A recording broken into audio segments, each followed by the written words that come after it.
Today on an all-new Dr. Phil, a teenage runaway. I chased her down the road, and she's screaming horrible things. I will put you right in front of the cops, I swear. She has a 35-year-old boyfriend.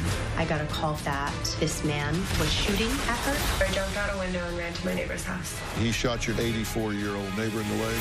Charged with attempted murder. Did he attack you? I'm not going to answer that. Are you protecting him? Let's do it. Have a good show, everybody. Here we go. This is a safe place to talk about hard things. Stand by. We'll count you down. Today's going to be a changing day in your life. 5, 4. I am not giving up on you.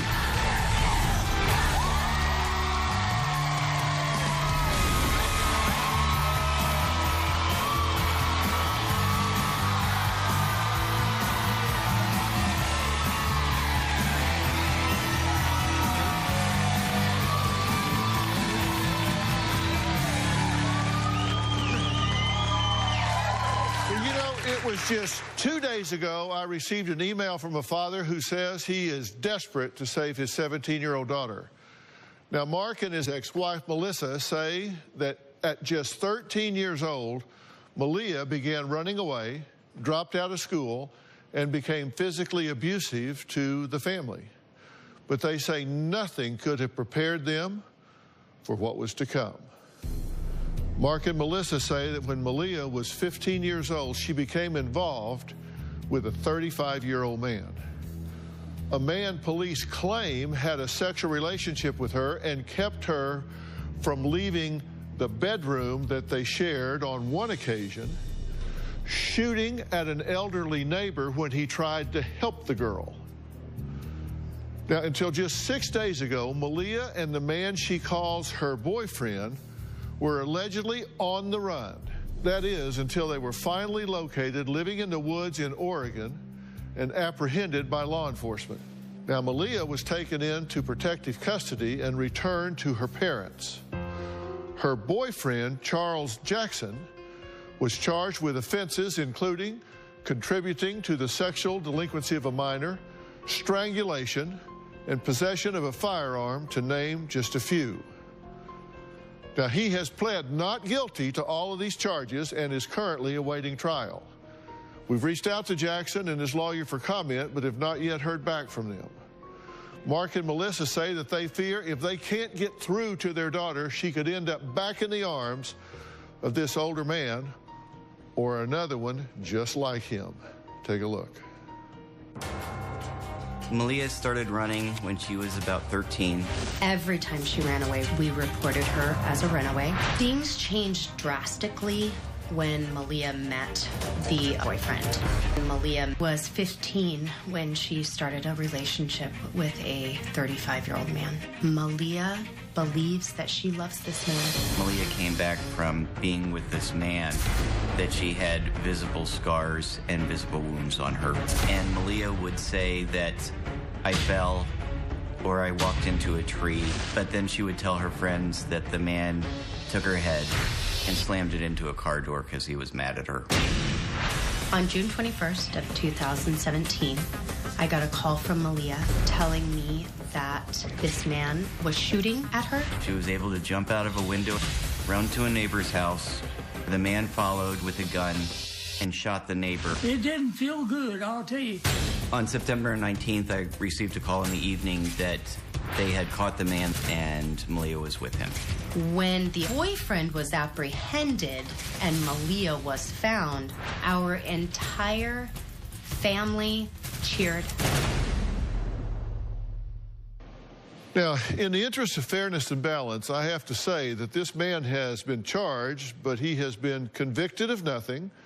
He has pled not guilty, and what we have is the parents' opinion and Malia's report of what has happened. Now, we have what's in the police report, but the man's not here to defend himself, so in fairness, I want to say these are allegations.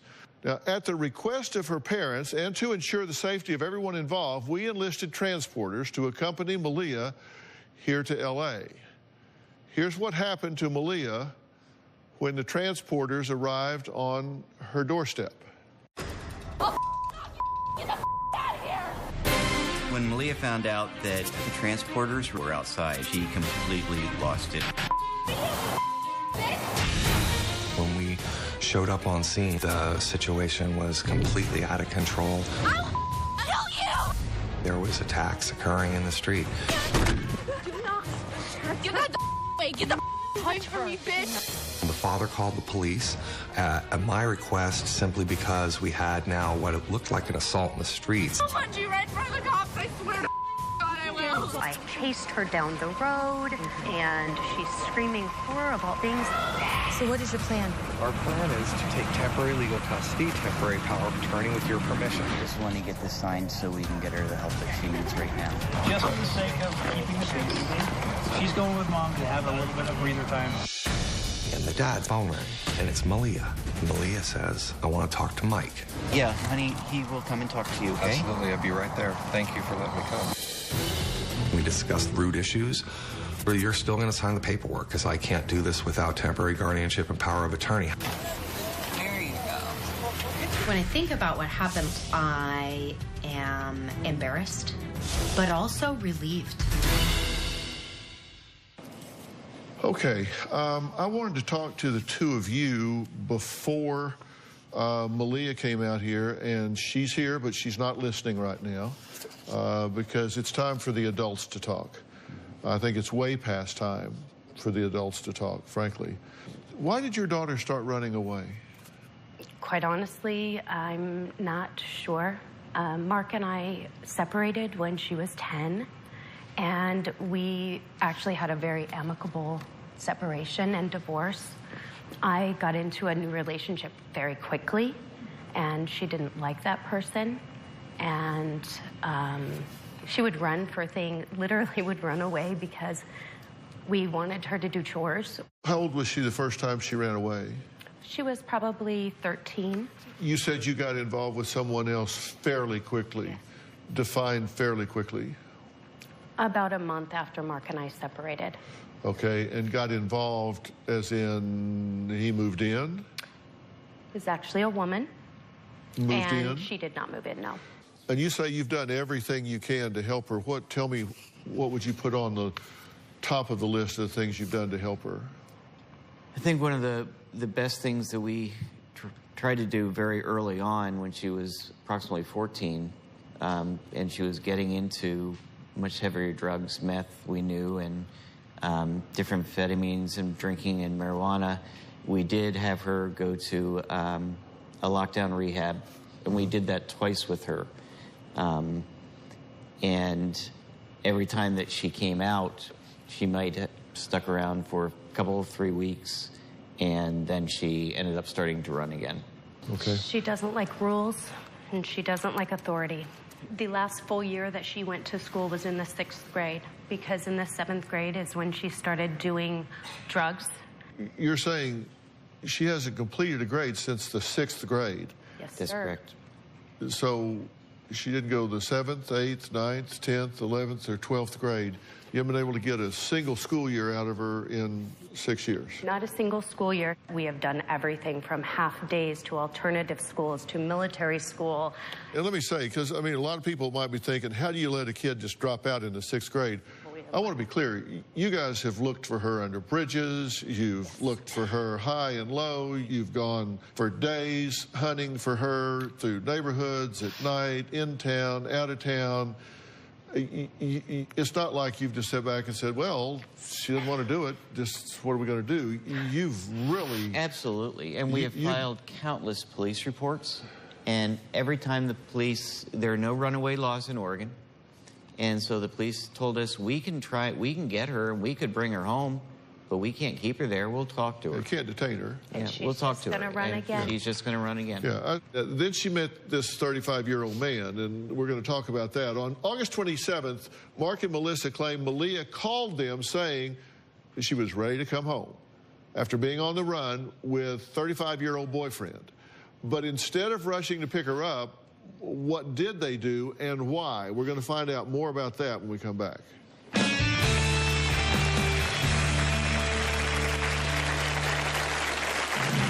When Malia doesn't like something, she runs. We have dropped everything to go get Malia, whether it's been in an abandoned car, whether it's been 2 states away. I've been under bridges searching for my daughter. It is exhausting. And later, he's in jail, right? Yeah. Attempted murder, assault, rape. That picture. Okay, whoa. Now, come on. Can you take that off there? No, I'll take it down when I want to take it down. You're not running this.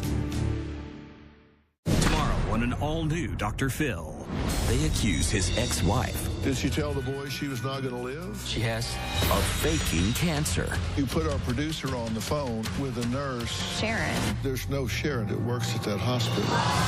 And over-medicating the kids. This says emergency only. You've upped the dose to every night. I would never intentionally hurt my children. I don't think you're being fully candid with me. That's tomorrow. Malia was with us in August. Malia had run away from this man, and she wanted us to come get her. Malia was home for 5 days, and she ended up running away to him again. When you have been broken and disappointed so many times, you have to emotionally cut yourself off from it. Okay, Mark and his ex-wife, Melissa, say their daughter was only 13 years old when she really started running away in a chronic fashion. And they insist that nothing could keep her home, keep her from running away, and ultimately with a 35-year-old man that she says she's in love with. Take a look. When Malia doesn't like something, she runs. Malia started running when she was 13. It started out, we wouldn't hear from her for a couple days, and then the times got longer and longer and longer. Every time that she was brought back, she immediately picked up and ran again. The roller coaster of having a child that runs away because you've asked her to pick up her towel on the bathroom floor is exhausting. We have dropped everything to go get Malia, whether it's been in an abandoned car, whether it's been 2 states away. I've been under bridges searching for my daughter. In the beginning, it broke me. I was manic to find her, but as time goes on and it's a repeated behavior, I could no longer be so emotionally invested because I have 2 other children that I need to be a really good mom to. I always say I believe we write on the slate of who these children are by the experiences we put in their lives. Absolutely. You had a problem with alcohol, right? Yes, sir. Bad problem. Yes. My drinking definitely did impact the entire family. But Mark was sober for 8 years between when Malia was 2 and 10. He was sober for 8 years. It wasn't until him and I split up that he then relapsed and had a really hard time. That has to be a factor here. The fact that you guys split up has to be a factor. The fact that you had a relapse has to be a factor. The fact that she started getting into drugs and that impairs her judgment has to be a factor. I mean, you have to, when I start looking for solutions, I start looking for causes. Because if there's a cause and effect, I need to know what the cause is to understand the effect. Absolutely. And Dr. Phil, as parents, we know that we've made some mistakes. I mean, absolutely. And we take responsibility for those mistakes. And throughout this whole thing, we have just never given up trying to continue to get her the help that she needs. Here's one of the things I want you to think about. I always, when I see particularly young girls doing anything similar to what we're talking about here, the first thing I always ask myself is, are they running away from something or are they running to something? I think a lot of what we're dealing with here is, in her mind, she was looking for a way out. And it didn't, her standards were pretty low. Then when she's 15, you find out about this older man. We did, through the police. How did she meet him? We have no idea how she met him. I believe that he offered her everything she needed, which was someone who was with her constantly. Malia wants constant attention. She needs someone to be with her all the time. I know that your staff has seen it as well. She needs someone with her at all times. She needs someone paying sole attention to her. And she doesn't get that in our family because there's other people and we have jobs and activities. Well, and he offered her that. He was with her 100% of the day, giving her whatever she wanted. And we're going to talk about what happened on that night. What happened the day that Malia says she went out the window to get away from this man, but yet says she still loves him. She says this man was no predator, that he was her boyfriend. He was her rescuer. He was her savior. So why did she jump out that window to try and escape? I have a lot of questions for her, and we're going to meet her right after the break.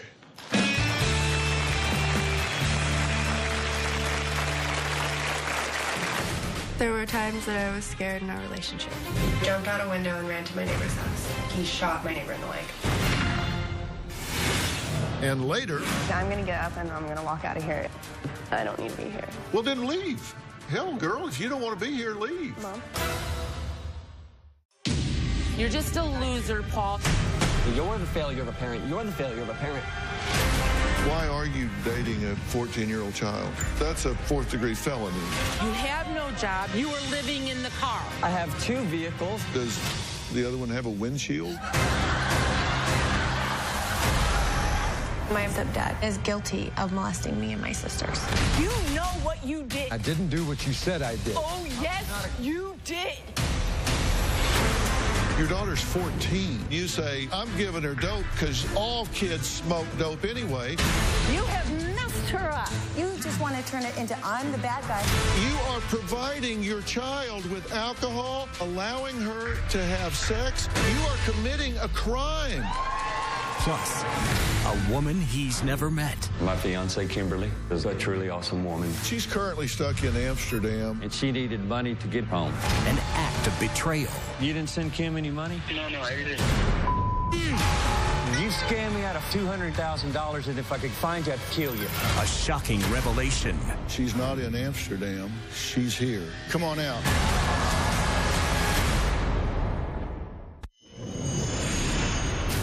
Two years ago, when Malia was 15, she asked us to finally meet the man for dinner. They both told us that everything was innocent, that he was just a safe place for her. They both told us nothing was going on. We just wanted to put a face to a name because the police weren't doing anything about it. Mark and I both left there knowing that it was not okay, but our hands were tied and we had no options.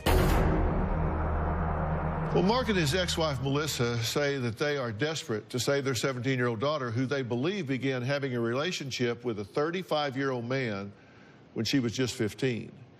Now, just a few days ago, Malia and Charles Jackson were apprehended by authorities after being on the run for almost 3 months. Now, this is at the end of a relationship that allegedly started 2 years earlier when she was 15. Take a look at how Malia describes the moment they were surrounded by authorities. I ran away in the beginning because I was a defiant 13-year-old girl. I stayed with friends. I have slept outside multiple times. I slept one time at a parking garage. I always found a way to take care of myself on my own. I haven't had a relationship with my parents, and that was a long time ago. My boyfriend, he's been my life for the past 2 years. He makes me happy. A normal day would probably be drinking and using drugs. My parents obviously don't like him because of his age. There were times that I was scared in our relationship. There was an incident in June that we both probably made some stupid decisions. At the time, I felt like my life was in danger. It escalated to the point where I jumped out a window and ran to my neighbor's house. My boyfriend was close behind me. I heard 3 gunshots. He shot my neighbor in the leg. He got arrested. 10 or 15, cops with guns and 2 dogs, coming at us. He didn't even put the car in park, but we got out with our hands up, and then he's like, I love you, Malia. And I'm like, I love you. And we said that probably 5 times to each other. My boyfriend was charged with assault, and I think it's... If my boyfriend was out of jail, I would be with him. So how you doing? I'm fine. You've had quite an interesting last 30 days, right? Yeah. The authorities found you guys in Oregon, is that right? Yeah. What were you doing when they got there? Okay, so like we took a nap and then we heard the planes like flying above us.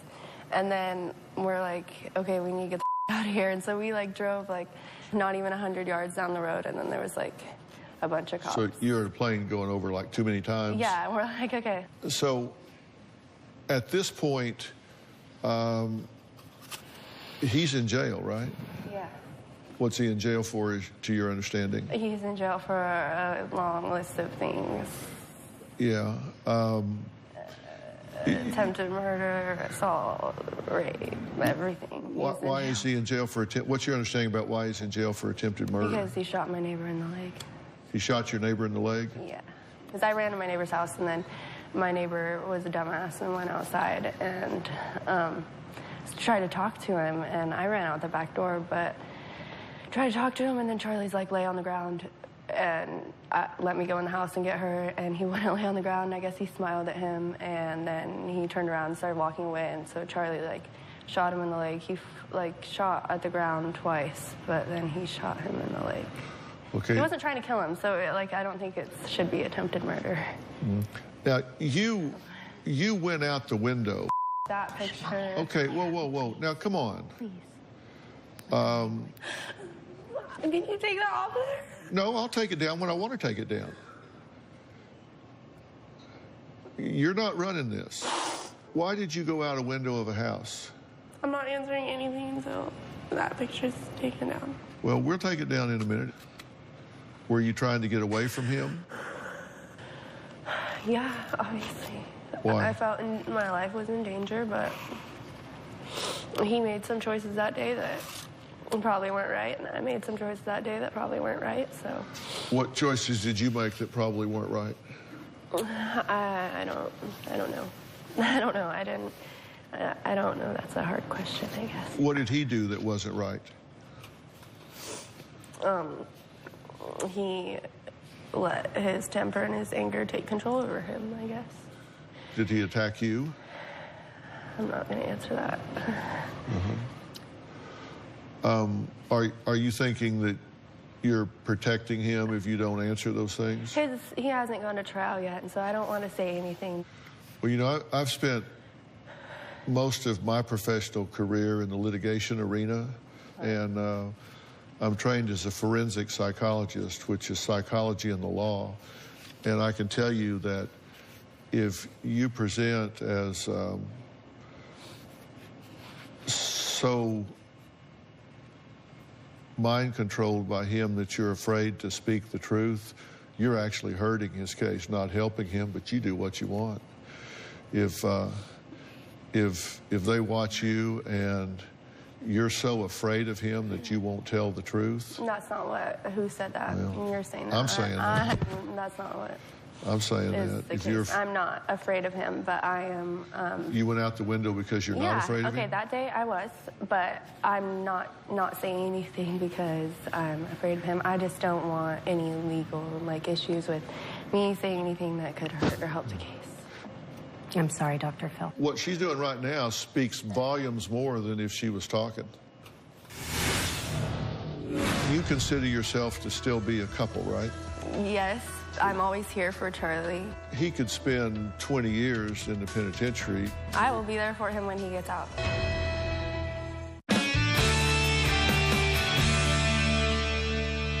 You did go out a window, that we know, and you don't want to talk about why you went out the window. Well, I went out the window because we made some choices that I felt like my life was in danger, and that's... Did you feel like your eyes were in danger of being gouged out? No.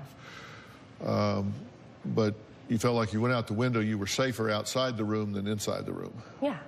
Okay. And so you ran to the neighbor to get help? Yeah, to call the police, and I did. Yeah. And so this neighbor that he shot in the leg was 84 years old. Yeah. Yeah, so he's 35 with a gun, and he shoots an 84-year-old man in the leg. Yeah. Charming. Yeah, that sounds great, doesn't it? Yeah. That was a really dumb decision on his part, I think. That was that was dumb. And so he should have never, because like if he didn't shoot, then I think that things would be a lot different now. Like if he would have just like took some other course of action, I guess, than not shooting him. But you had still jumped out a window, ran from him, and called 911 before he shot. Yeah. So But you had already started the process and were scared of him. No, but the only reason why I ever like wrote a statement down or like said a statement to the police is because they're like, he's gonna be in trouble anyways, and so I'm just like. Let's talk about you. Let's take him out of it for a minute. You went out the back door and went to another neighbor's house, and they told you to get out of here, right? Yeah, he came at me with a gun, actually. So he chased you away, so you go to another neighbor, and they actually did call the police. I called the police. From the neighbor's house? Yeah. Okay. And my mom. Did you know that he had a gun? Well, yeah, he has guns. He's Native American. Like, they have rights. They hunt. They... Sure. Yeah, he always has his guns. Sure. Okay, so then at that point, you felt like you were safer outside the room than you were inside the room. And this wasn't the first time you felt safer away from him than with him. Although there were times that you felt safer with him than without him, right? Yeah. There were times you felt safe with him. Yeah. But then there were times that things went bad and you felt like you were better off to not be with him. Yeah. Yeah. But, yeah. Okay. And so you consider yourself to still be a couple, right? I don't know how that, I haven't really thought about, I mean, I have, but I don't know. Yeah. Yes, I'm always here for Charlie. You know, he could spend 20 years in the penitentiary or longer. Yeah. That's a long time. You're gonna I will be there for him when he gets out. So you think you would wait for him till you're 40? I'm not gonna wait. I never said I will be there for him as a friend if he's healthy, and I will. If he's as my friend, if he's healthy, I will. If he's sober. You told me 2 days ago that you and Charlie have already said our goodbyes. We have.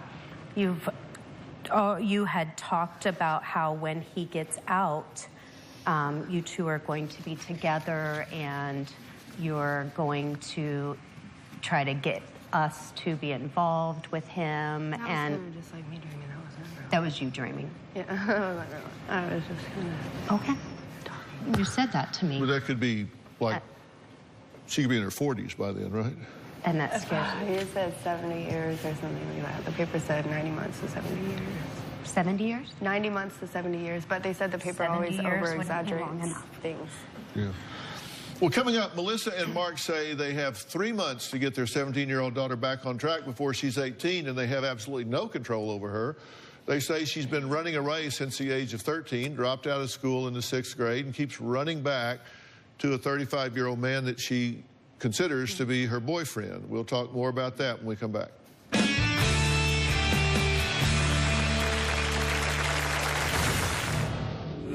It's just who I am, and if you don't want me to be myself right now, then I don't need to be here. Well, then leave. Hell, girl, if you don't want to be here, leave. When she was away from us, she was doing meth, drinking, smoking a lot of pot. Because we haven't seen her for so long, I don't know the extent of the addictions. Mark and I put Malia in lockup rehab 2 different times and spent $40,000. The college savings is gone. It did not work putting her in rehab because she needed to want help and she refused. Let's assume these are allegations against Charles, and you know he might get off completely, but I think you feel realistically he's in pretty serious trouble, right? That's why I don't know. Like, I don't know nobody knows really, because it's so early, like, in the case and everything. Like, nobody knows what's gonna happen. Well, he allegedly shot a guy in the leg, and they frown on that. And in most communities, you shoot an 84-year-old man in the leg when he's trying to help a lady in distress. Let's assume, just for argument's sake, that he spends 25 years in prison.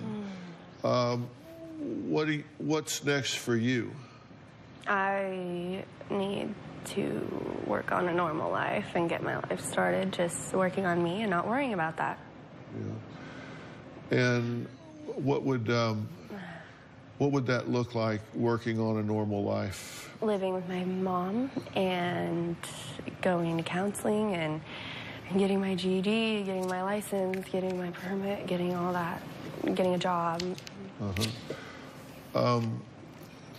You tend to, I've learned that the best predictor of future behavior is relevant past behavior, and you've not adjusted well in the home, you tend to run away. The difference is now you don't need to run, you can walk because nobody's chasing you. There's nothing to rebel against because nobody's... Yeah, it's time to work on myself and to be good for myself. Why do you think, is her living at home an option? No. Not right now. Not living with you after doing all this? Like, that's why I'm doing this, is just so I can live with you. So...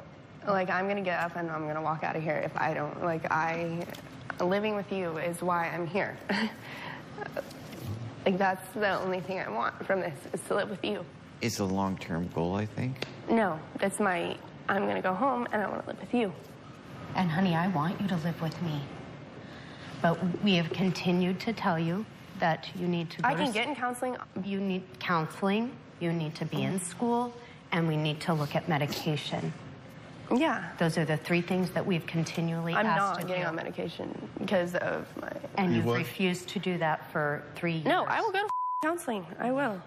Okay, let's not use bombs, please. Okay, that's just who I am, and if you don't want me to be myself right now, then I don't need to be here. Well, then leave.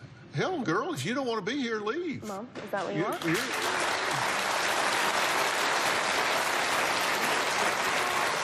As long as I get to live with you when I'm done here, then I will stay here. Do you think you're doing me a favor by being here? No, I don't think I'm doing you a favor. Really?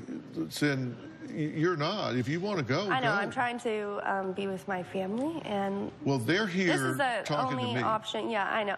They feel like they don't know what else to do. Every time you have come into the home, you bring chaos. You suck the life out of me. I don't suck the life out of you.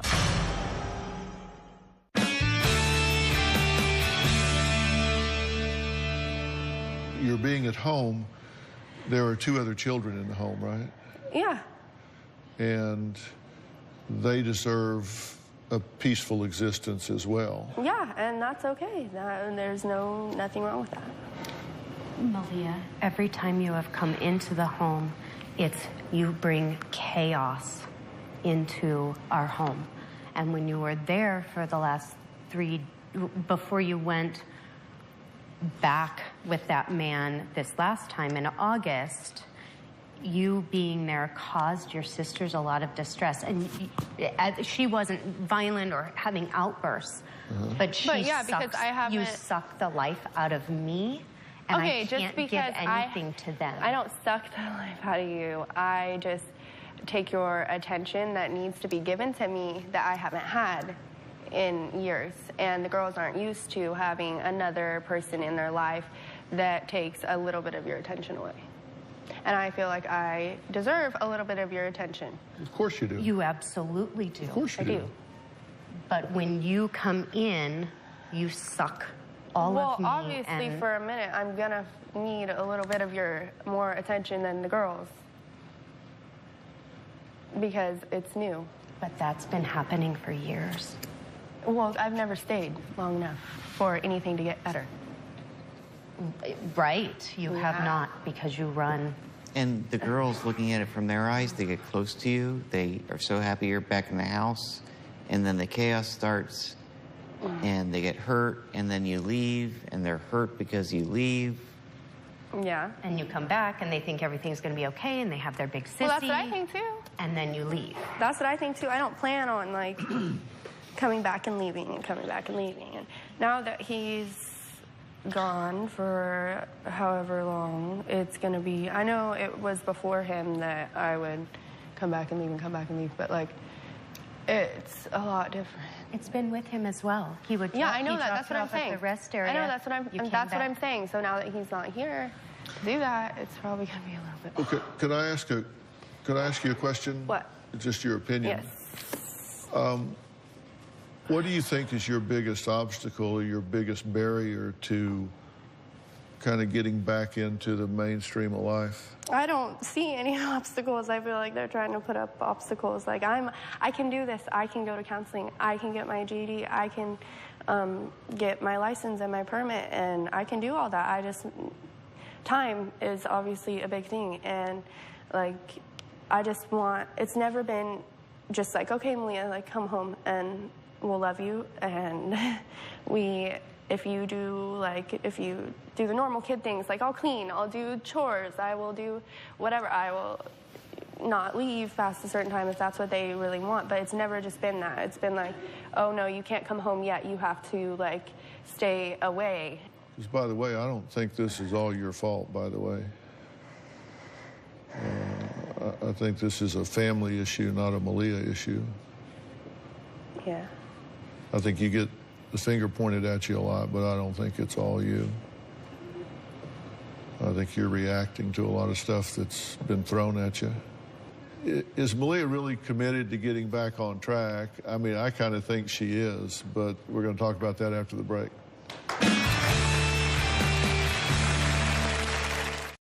Well, let me tell you what I'm going to suggest and make an offer to you about. And Malia will want to participate in this, or she won't.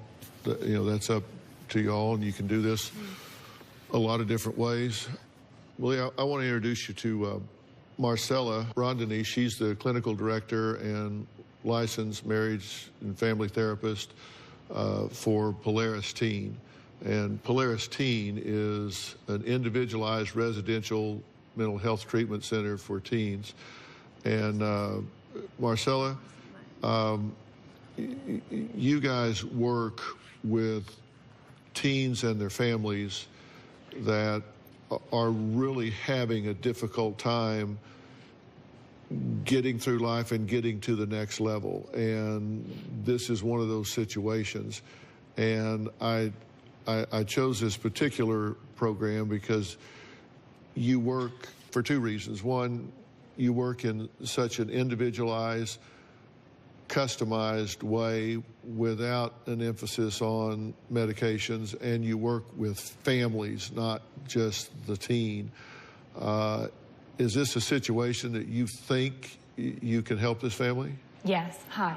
Hi, Malia. Hi, parents. Hi, Dr. Phil. So I have been hearing your guys' story, and I want to say, first of all, thank you for being here and for sitting there and not walking out. I know it takes a lot. It's kind of scary to be here in front of a lot of people. Just hearing your story, we can help you because we really are specialized in trauma. So we can really empower and process what's going on inside for you. And number two, it's a family program, and it is a family program. You are not going to be seen as the patient. It's like all the family needs help.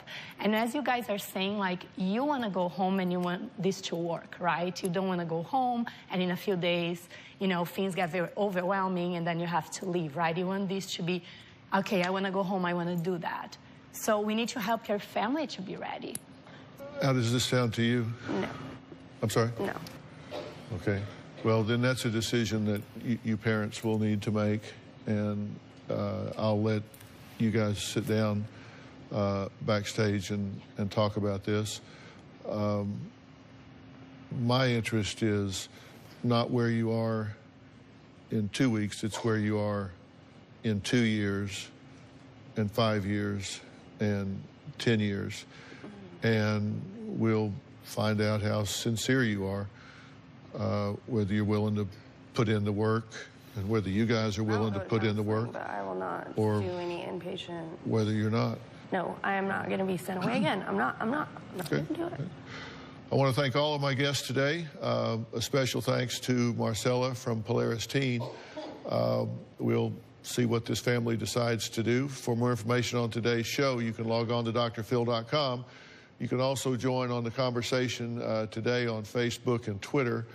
Once again, I want to say that with regard to this individual, Charles, these are allegations. He's pled not guilty. He's not been convicted of anything at this point, so I treat these as allegations, and we'll see how all that turns out. I hope you're serious about making a change in your life, and we'll see. You either are or you aren't. We'll see you next time.